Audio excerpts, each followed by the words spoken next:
Hey y'all, my name is Nick and welcome back to State of Woods Co. My living room is, for lack of a better term, dark. Do you like old Greg's place? I got all things that are good. You've done some nice things with it. It has one light source in the center of the room. The ceilings are wood, so you don't get a lot of reflection. I'm gonna remedy that by building some new furniture, putting some holes in the floor. Wow, what a hole. What I wanna do is I wanna challenge myself to see how quickly I can get this done, because I've got a party coming up and I wanna get this all wrapped up pretty quickly. So I'm gonna try to build these two tables in 2 days and do the electrical in 1 day and see how fast we can get this room a little bit brighter. So we don't have a lot of time, so let's just get right to it, all right? I have created a set of digital plans for this project. There is a link in the description below to our website where all of our digital plans live. Now, the first thing that I do on any furniture build is I always start with the top. I like to do the top first, get it in the clamps, and while the glue is drying, begin my work on milling up all of the wood for the bases. We went with ash on this project for the top. Of course, you can use any type of wood that you want. We run everything through the joiner, the planer, the table saw to get nice square stock to work with when it comes time to glue up.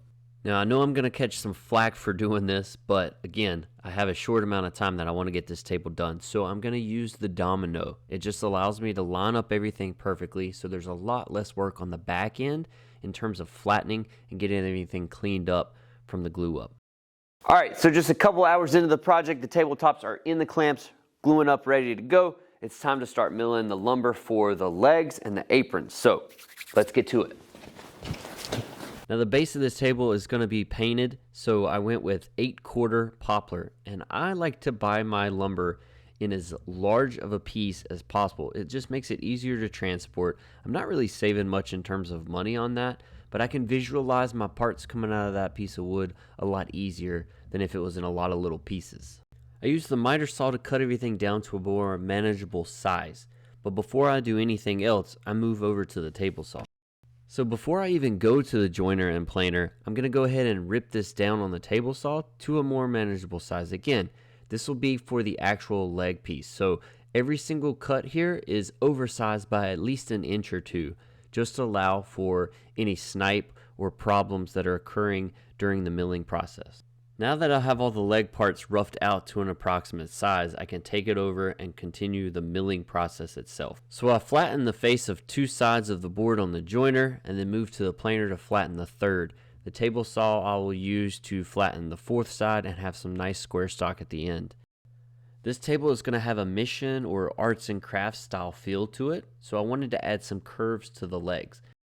Now the easiest and most fun way to add a curve to a piece of lumber is by using a thin piece of offcut to curve to that angle that you're looking for. Now, our stock is a little bit longer than we need, so don't worry about putting the nail holes in your piece. We're going to cut both ends off here shortly. You simply just reference those nails and bend your thin piece of wood around to the curve that you want and then mark it off with a pencil. And this is where you can play with your design a little bit. You can go an extreme curve or you can go with a very subtle curve, similar to what we did here. Now the next thing to do is to take it over to the bandsaw and cut just outside that line so that you have that nice curve in your piece. What we're basically doing is building one leg as a template to match all the rest too. So I want to keep this cut as nice as possible, and then we're going to take it over to the spindle sander, which is actually attached to my drill press, and we're going to clean that up so that we have one good leg as a template. Now that we have the one templated ready to go, we can use it to mark off the rest of the pieces. Once we get all 4 pieces cut off the bandsaw, I can simply take it over and clamp them together and sand them all as one so that they all have that same uniform size and shape. Oh yeah, and while I'm jamming out to some tunes and sanding, because that's totally boring, why don't you go ahead and hit like and subscribe onto this video and this channel. It really helps us in the long run to grow the channel and to bring more content to you. Cutting the legs to final length is really easy at the miter saw. I set up a stop block to ensure that every single leg was the exact same length. There's nothing worse than an off-balance table, and I am not putting trash up underneath the legs of my table. This thing is going to be perfectly level from the start. Now, cutting the aprons is just as easy. It's as simple as cutting the pieces to fit. I love to use large stock for this so that I only have one piece of wood as my aprons. Now, I am going to assemble this table with a domino because I do have one at hand, and I think it's the best type of joinery for this table. Although you can use pocket holes, dowels, traditional joinery to assemble this table, but I just find the domino is the fastest and easiest for me. I am going to put 3 drawers in the front of this table, so the front apron is a little bit different, but it is really easy in its design. You simply cut the aprons the same length as you did the back apron, but cut it into 2-inch strips, and that way your dividers are all 2 inches, and then you just evenly space it out for 3 sets of drawers. Although math is not my strong suit, and it does make it a little bit difficult. I hate math. 1 domino in each style on this front apron really makes joining this a breeze. Now, while that's in clamps, I did go ahead and mill up some wood for the drawer fronts. It's just simply measuring the hole of the opening and taking off a little bit just to allow for the gap on either side. And I went with an 1/8-inch gap all the way around the drawer fronts.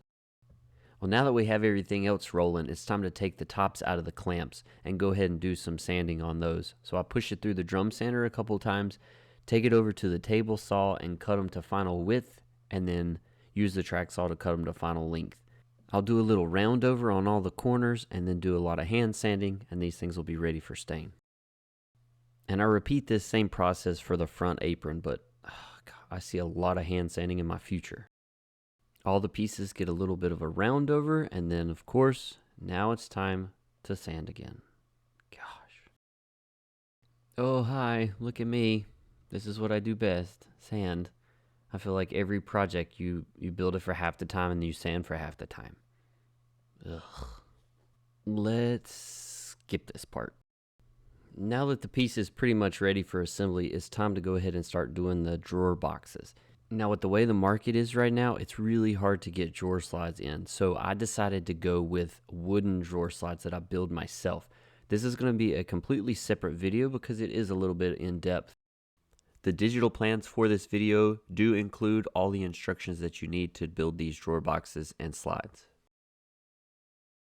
Now, I did skip the assembly part of this build because, well, let's face it, your attention span is not that long to sit through a video with all of that information. So they're finally assembled. I'm going to go ahead and put some primer on everything, and then several coats of paint, followed by a clear coat of lacquer. All right, I don't like using them, but the easiest way to attach these drawer slides is with pocket holes. Now, these drawer slides are simply pieces of blocking on each side that have a thin strip of hardwood dadoed into it. The hardwood in my case is walnut, and it protrudes from the sides about 1/4 of an inch and slides in a dado that is cut in the drawer boxes. This allows the drawer box to slide on that strip. We want to make sure the sides are even and at the correct height to allow the drawer slides to slide freely and not hit our apron. Once the heights are measured correctly, it's just a matter of screwing these pieces into our frame. Now here's where those pocket holes come into play. Now just remember, these sides are so tight together that you're not going to be able to put pocket holes on the same exact side of both pieces. You'll have to do pocket holes on the back of one of them, but on the front, as you see here, on the other one. I measure behind the drawers and place a piece of blocking to ensure the drawer can't slide too far back. And now it's time to put the drawer faces and the hardware on, and I always like to do this at the same time. So I tape it off with black painter's tape and I mark my center location. Then I use this Kreg jig to mark out my location for my drill holes first. I want to visualize it first. So I mark it out. Oh, that was rude of me. And it looks good and lined up. So now I use the Kreg jig again and I drill the holes for where the hardware is going to be attached. Then I check my drawer fronts over. Hey, come on, get up and work. I take the drawer fronts back over to the piece and I use playing cards to get an even spacing around my drawer fronts. After I've got that good spacing, I go ahead and drill all the way through the drawer front into the drawer box. Now, to make everything nice and clean on the inside of the drawer box, I do go ahead and countersink my holes. Attaching the tops is really easy with these figure 8 clips. You simply use a Forstner bit, screw your clip into the base, screw it into the top, and it allows for wood movement over time. And now we can flip it over, put the drawers in, and see what it actually looks like. You like it? You like it? Yeah, looks good.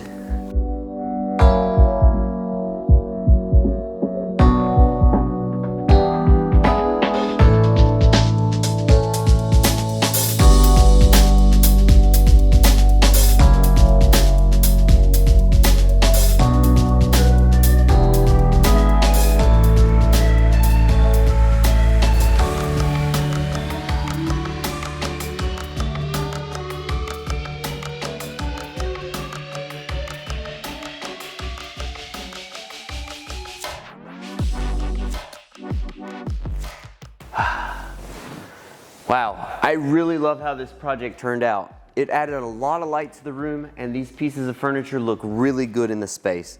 Now don't forget, there are sets of digital plans available for these builds. It's a 2-for-1 package. Both of these builds are going to be in the same set of digital plans. There's a link in the description below to all of our digital plans on our website. Also, don't forget that there is going to be a full YouTube video on how I installed that electrical floor outlet. That's going to be a fun one. It was a little nerve-wracking, but that's going to be a cool video too. So it only took me 3 days to build the furniture and a day to put in the outlet. So 1 day longer than I expected, but you know, you live and you learn. So I'm going to get to enjoying these pieces of furniture. I'll see you on the next video.